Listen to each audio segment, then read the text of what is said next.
España no se puede entender sin analizar su historia, sin conocerla. Y por eso los enemigos de la hispanidad y los enemigos de España, como matriz de la hispanidad, están empeñados en descomponer la España tal como nos lo han transmitido nuestros antepasados. Su antropología, su cultura, su estructura territorial y su cohesión, su unidad.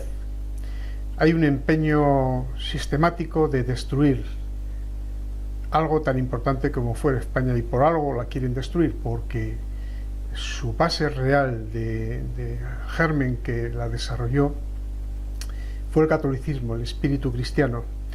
la idea de universalización de ese espíritu. Los reyes católicos, la cuna de la hispanidad desarrollada a través de los grandes Austrias, de los Austrias mayores, y asentada por los Austrias menores. Claudio Sánchez Albornoz nos comentaba, y yo lo exponía en el anterior vídeo, la semana anterior, cómo se fue generando Castilla a través de Vasconia, desde la extensión de los territorios ocupados al mundo musulmán, no solamente ocupados, sino también poblados, con las presuras, los realengos, los villazgos, las fundaciones reales, y en unidad permanente entre la corona y las comunidades naturales que iban conformando esos territorios.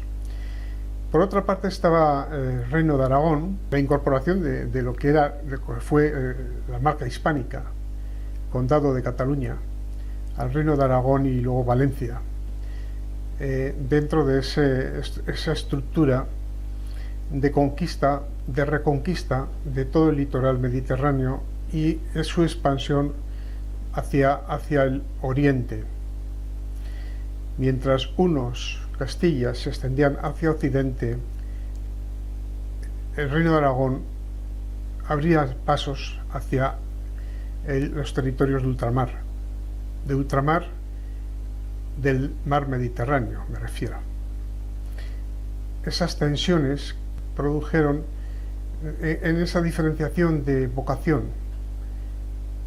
Castilla hacia el Atlántico, Aragón hacia el Mediterráneo. Lo cuenta perfectamente Claudio Sánchez Albornoz. Es importante la visión de Claudio Sánchez Albornoz, que es una visión alternativa o diferente, pero complementaria de la de Ramiro de Maeztu que hemos hecho hasta ahora, para entender lo que fue España, porque sin entender lo que fue España no podemos entender hoy lo que queremos que sea España. No podemos hacer tabla rasa, ese naturalismo que hablaba Ramiro de Maeztu, que asumimos de Rousseau, haciendo tabla rasa de nuestro pasado y abriendo caminos que, como Machado decía, se hacen al andar, pero claro, para hacer caminos al andar hay que mirar hacia atrás y ver los pasos que hemos dado hasta ahora y reorientar el camino hacia donde queremos ir. Ahí está la base del trasunto de lo que puede ser el combate hacia la fragmentación de esas fuerzas que hay centrífugas que nos van a debilitar, nos están debilitando ya, porque rompen la unidad de la lengua, rompen la unidad territorial, rompen la cohesión, rompen la solidaridad y rompe, por tanto, nuestro sentido de ser colectivo y nuestro destino, que es la forja de lo que tenemos que hacer desde la visión unitaria, que no quiere decir visión centralizada necesariamente, pero sí unitaria. Vamos a ir viendo textos de el gran libro de Sánchez Albornoz, España, un enigma histórico, que explica perfectamente, interpreta perfectamente la evolución de España a la luz de la historia. Y hoy nos vamos a centrar en Cataluña. La semana pasada hicimos referido a Vasconia, la abuela de España, decía Sánchez Albornoz. Hoy vamos a ver por qué ese espíritu autónomo, diferente, cosmopolita, sí, es verdad, culto, es verdad, industrial, que también se ha ido desarrollando en una visión comunitaria en el conjunto del territorio español, pero que por otra parte, pues desde Felipe V,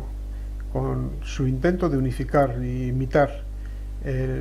la monarquía borbónica de Francia, en una centralización que acabara con las costumbres y tradiciones y los pactos con la corona, que eran los fueros al fin y al cabo, pues evidentemente no sentó nada bien al ámbito catalán, acostumbrado a hacer unos buenos negocios comerciales y económicos, y ya resquebrajados en cierta manera por el poderío de Sevilla como puerto de relación económica y comercial hacia América. Esa rivalidad por buscar esa gloria que todo español necesitaba en el siglo XVI para sentirse orgulloso, y que Castilla le robó, pero le robó, esa palabra estaría mal dicha, por cuanto que Castilla en sí misma ya tenía bastante con soportar los enormes gastos y exacciones tributarias para acometer la gran obra de la hispanización en América, a la cual contribuyó también el reino de Aragón, pero más pendiente de su expansión hacia el Mediterráneo. Es importante analizar esto para también atajar esas tendencias que hay de ruptura, pues con una visión endogámica que no lleva a nada y que lo único que hace es debilitarnos, como se nos debilitó España con la fragmentación con Portugal y con las tensiones con Cataluña. Vamos a ver, dice: ninguno de los pueblos y culturas que llegaron a tierras hispanas en los días remotos de la prehistoria dejó de asomarse, detenerse, asentarse, influir, inundar o saturar el solar primitivo de la Cataluña de hoy. Ni uno solo faltó a la cita que les daba la fértil tierra catalana, situada en uno de los pasos, el más fácil para entrar o salir de España. En Bañolas, Gerona, se ha hallado la mandíbula de un neandertalensis del mismo nombre de arqueolítico del que se ha encontrado un cráneo en Gibraltar. A Cataluña llegaron los cazadores auriñacenses de la civilización franco-cantábrica y los gravetienses ultrapirineicos, que se extendieron por toda la península. La llamada cultura de las cuevas o hispano-mauritana subió hasta Pallars y la Cerdeña y cruzó los Pirineos. Si en el Neolítico llegaron a España pastores caucásicos, tanto se extendieron por Vasconia y por el Pirineo como por Cataluña. Es decir, en definitiva viene a decir que desde la prehistoria no hubo una diferenciación. No se puede decir que haya una etnogenia diferente en Cataluña que en otras partes de España. Todos bebimos de las mismas fuentes. Añade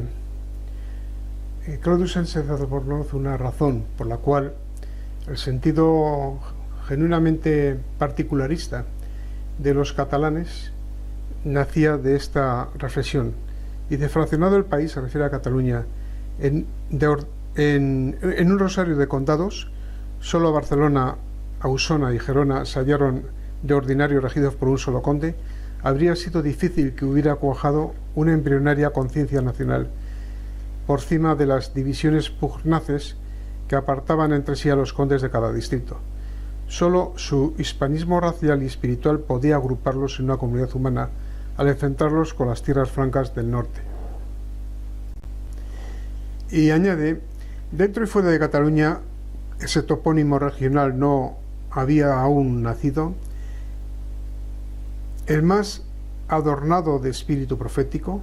difícilmente había podido entonces descubrir en aquel rosario de condados independientes y a la vez hostiles entre sí, vinculados vasalláticamente al rey de los francos y vitalmente sumergido en la marca hispánica, el embrión de una nacionalidad radicalmente diferenciada de los otros núcleos cristianos que luchaban contra los islamitas al sur del Pirineo. A la caída del califato, a principios del siglo XI, cuando la rebelde Castilla tenía ya 3/4 de siglo de historia unitaria y hacía otras tantas décadas que había dejado de ser un pequeño rincón para llegar del Cantábrico al Douro, era difícil sospechar siquiera la futura articulación orgánica de Cataluña como comunidad política e histórica llamada a los más altos destinos, y a tal punto estaba fraccionada todavía en condados igualmente autónomos y más de una vez enemigos. Pero el azar se cruzó entonces en el camino de los condes de Barcelona y a la par lograron unificar la región y engrandecerla históricamente, hasta convertirla en una potencia mediterránea rectora de un verdadero imperio. Lo lograron, claro está, porque en aquella tierra fronteriza se había gestado un pueblo impetuoso y fuerte en la perdurable y dramática lucha con los musulmanes del Valle del Ebro, pareja de la que había hecho Castilla largas millas a occidente. No sin motivo fueron castellanos y catalanes los únicos solicitados por las dos facciones que se disputaban el poder del Andalus a la caída del califato, los únicos que se atrevieron a entrar en Córdoba con los berberiscos de Suleimán y con los eslavos de Mohammad. Pero la fortaleza y el ímpetu del pueblo catalán no habrían bastado a producir el milagro sin la ayuda prodigiosa del azar.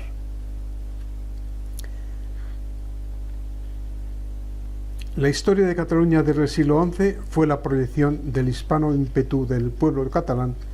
hacia horizontes que fueron abriéndose ante él, tras felices e infelices, pero al cabo magníficos matrimonios de sus condes y de sus reyes.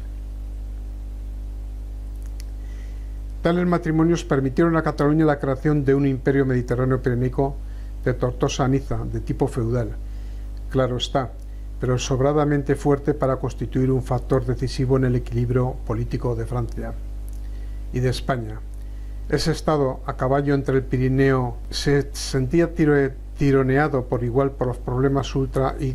cismontanos. Su fuerza esencial y básica estaba al sur de la Gran Cordillera, y en la península se brindaban ante él las mayores perspectivas de expansión, pero todo era duro, áspero y difícil en España, mientras que Occitania seducía con los encantos de su cultura y atraía con el brillo de su riqueza. No es posible adivinar si ese imperio pirenaico mediterráneo era viable históricamente. No había perdurado nunca hasta allí y nunca ha perdurado después una comunidad humana sobre el solar ultra y cispirenaico de los dominios de Alfonso II y de Pedro II.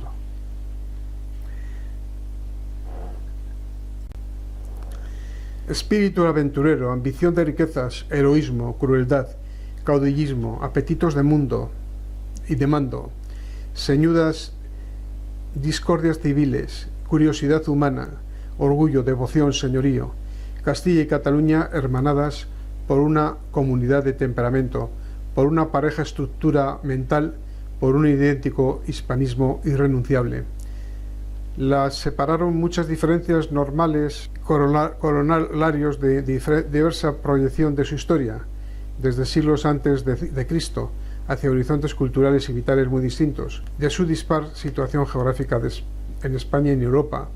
A partir del siglo IX, España conoció un régimen feudal de tipo carolingio, apoyado sobre una sociedad campesina de tipo dominical, con clases rurales en situación de dependencia servil, en contraste con la articulación vasallático-beneficial castellana, dormida en el prefeudalismo visigodo y desbordada por una masa rural de libres propietarios y de colonos libres. Es decir, no había una similitud eran hechos antropológicos y culturales distintos. Cierto es. Esas urgencias vitales, la vieja tradición de la época romana nunca quedó quizás olvidada, y su inserción en un mundo donde renacía deprisa la actividad económica y se gestaba la burguesía, favorecieron el desarrollo de la vida urbana y del espíritu burgués en Cataluña, mientras la prolongación multisecular de su antañona forma de existir retardó y menguó en Castilla el florecer de la vida ciudadana y de la sensibilidad burguesa. Sigue destacando las diferencias de esa etnogenia que habrá que reconocer en justicia y admitirlas, porque plural es la unidad, es diversa la unidad, y eso no es nada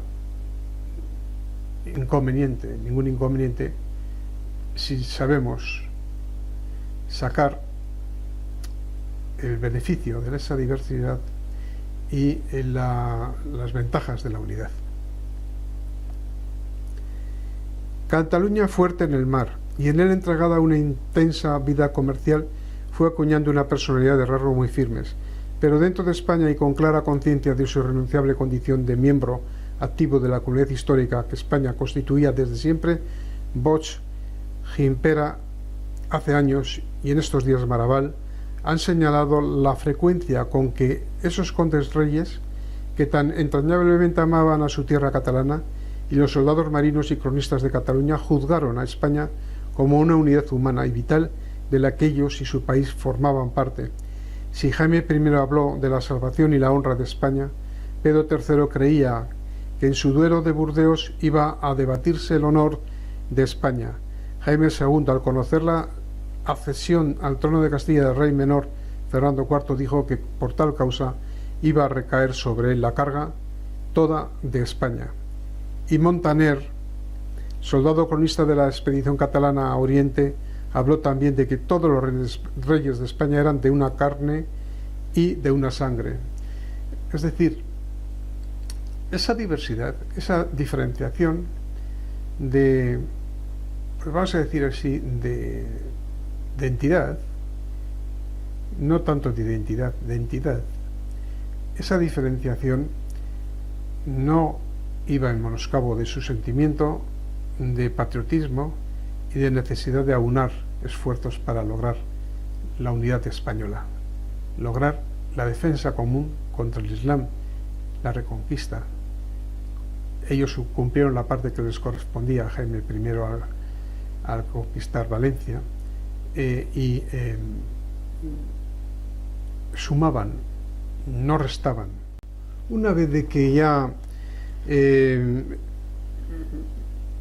estábamos extendiendo nuestro poder en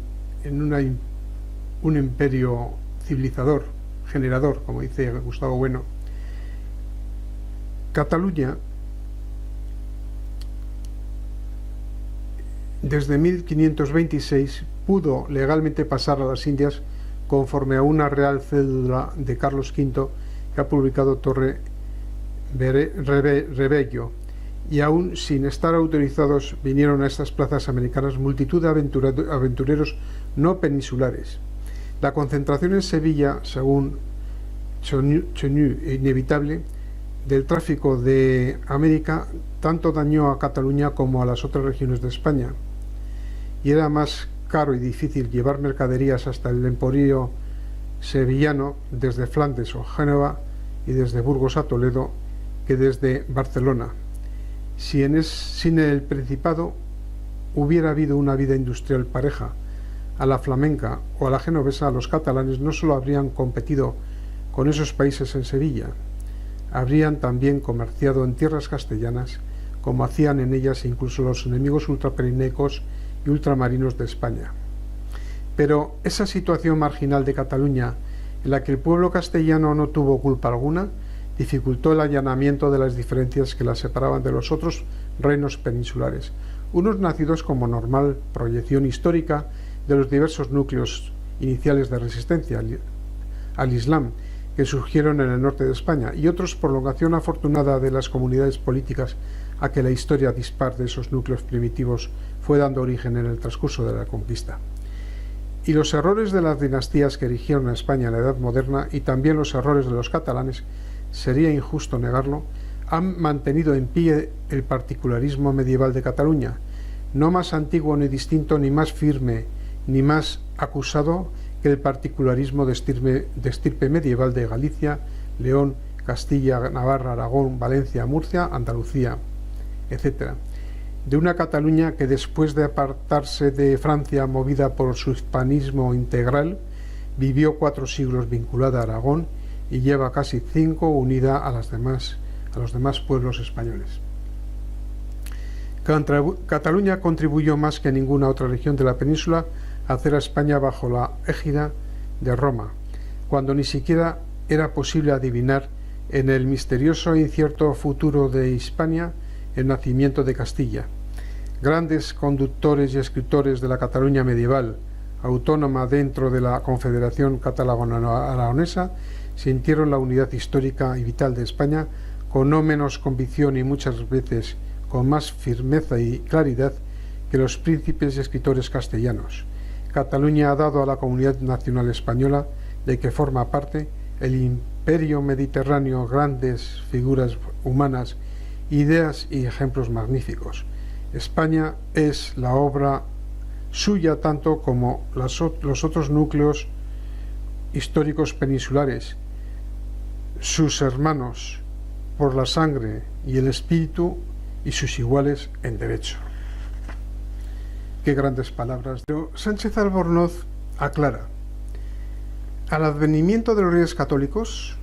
las comunidades regionales de España se diferenciaban menos entre sí que las del país más unitario y centralista de Europa, Francia en concreto. Las apartaban menores diferencias étnicas y culturales que a marselleses de bretones, a borgoñeses de aquitanos o a provenzales de normandos. Antes de nuestra era, porque España era el fondo del saco del mundo, y con ocasión de la Reconquista, por la obligada repoblación de las tierras ganadas al Islam, se habían producido en la península más intensas y prolongadas migraciones y contactos humanos que en ningún otro pueblo de Occidente. Es decir, que es falso el mito de la unidad morfológica o de sangre o étnica de las comunidades llamadas históricas, para diferenciarlas de otras comunidades que son vecinas. La hibridación, la mezcla, la transmisión, la migración que había de grupos humanos que recorrían toda la piel de toro, hacían por fuerza que la similitud fuera mayor en España que, por ejemplo, en otros pueblos, como puedan ser Francia, Alemania, etc. Y tanto es así que comenta que algunos historiadores catalanes, cegados por su natural pero demasiado exclusivista amor a Cataluña, lamentan aún la unión de Aragón y de Castilla con los reyes católicos y tejen amorosas fantasías históricas en torno a una frustrada historia de la península escindida en 3 reinos separados: Portugal, Castilla y la Federación Aragonesa. Es lícito soñar a todo hombre. Estamos hechos de materia de sueños, dijo Shakespeare, y nos es permitido soñar también a los historiadores, mas quienes hemos consagrado nuestras vidas al estudio del pasado de nuestra patria hispana, tenemos múltiples razones para felicitarnos de que ese sueño de los historiadores catalanes no se haya realizado. Dividida la península en 3 reinos, los españoles no habríamos podido ejercer la misión histórica, magnífica y nobilísima misión que la providencia y el azar nos señaló en el mundo moderno. De esos 3 reinos habría sido la corona de Aragón el de vida más difícil. Castilla y Portugal habrían podido realizar sus mismas auténticas hazañas allende los mares.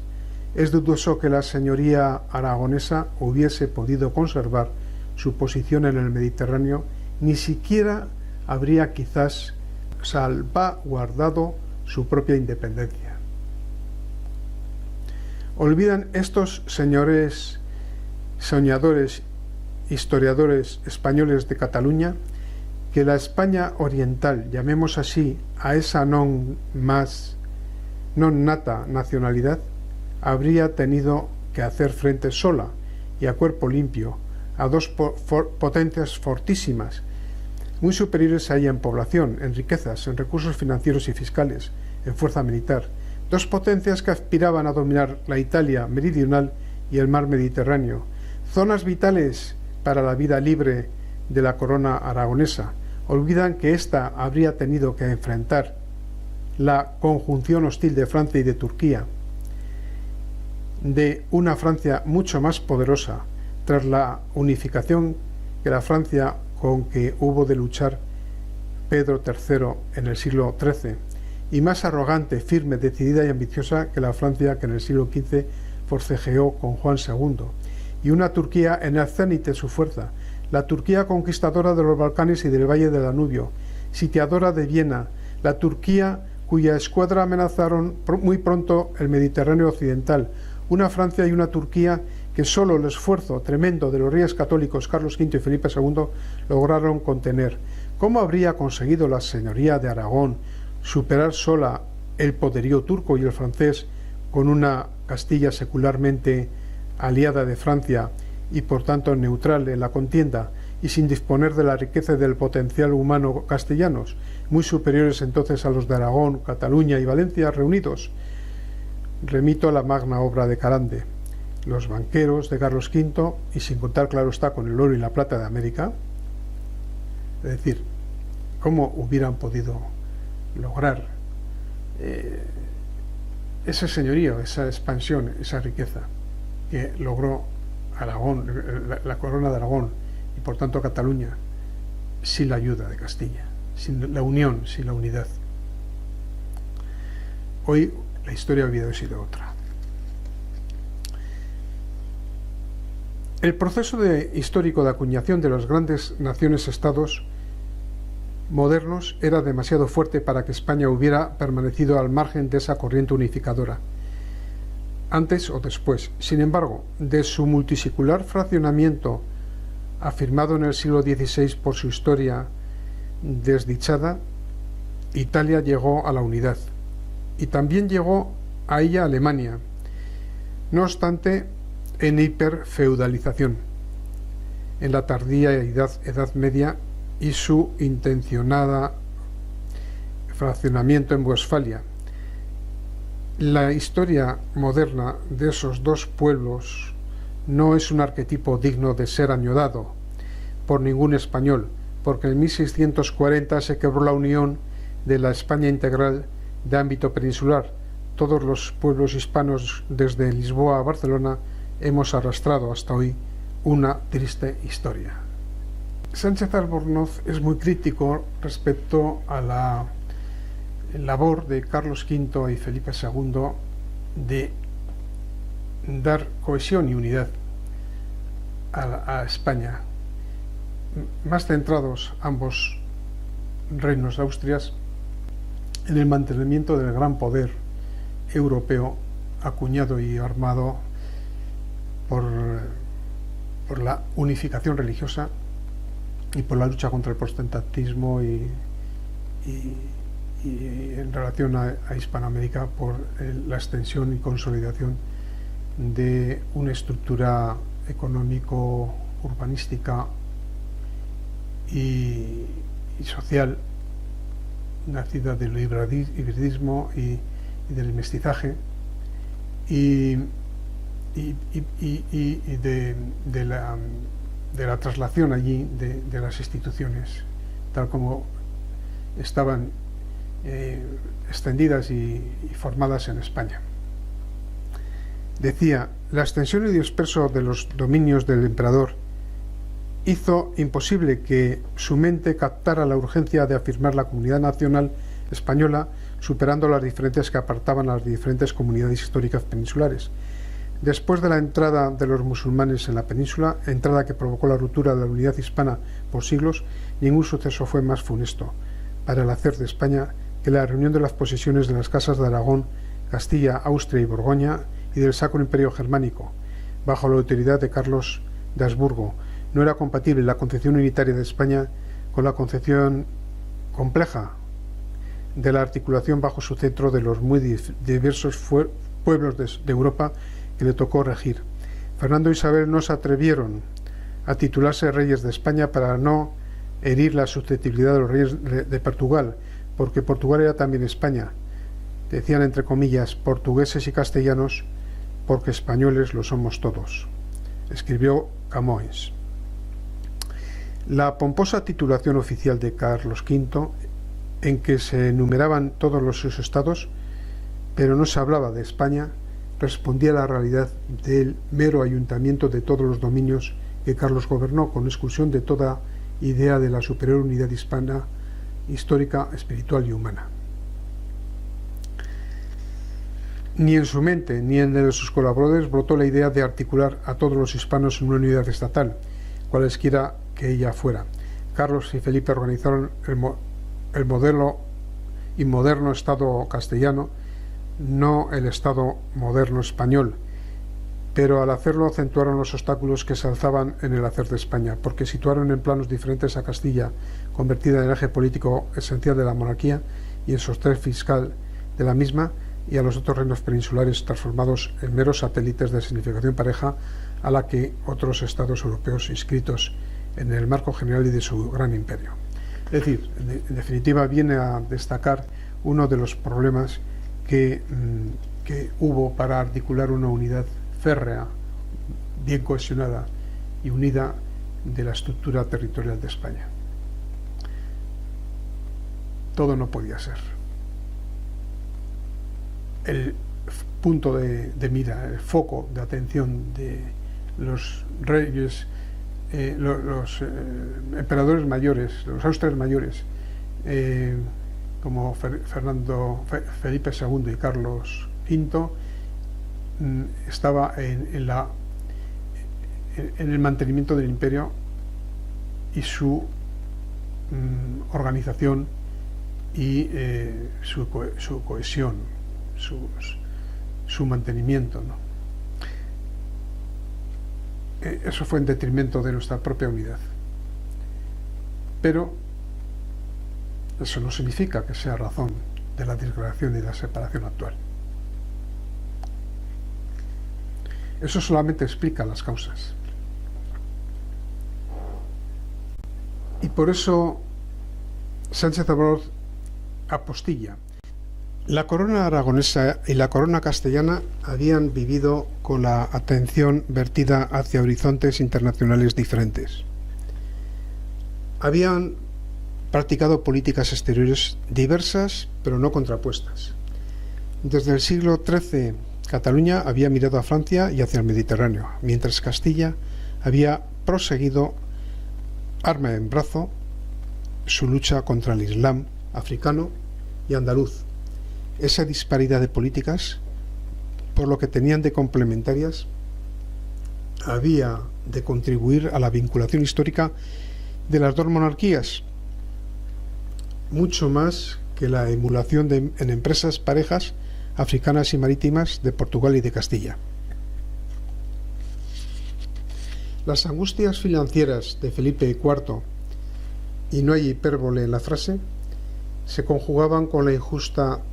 evidencia que implicaba la enorme desigualdad de las cargas fiscales soportadas por la España central y por las Españas atlántica y mediterránea. Aquella angustia y esa desigualdad irritaban a muchos en Castilla. La irritación ante esa injusticia suscitó el anticatalanismo de Quevedo e hicieron surgir los proyectos unificadores del conde duque. Suele acusársele con saña por haber concebido la necesidad de articular a España en una unidad estatal.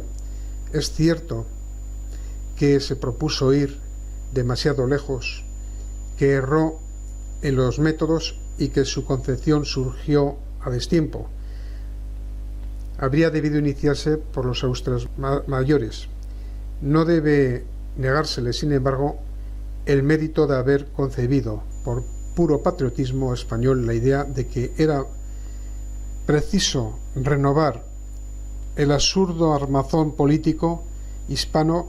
que queda registrado. ¿Por puro patriotismo español? Sí. Era crítica la situación de España en Europa y no era una ambición de mando.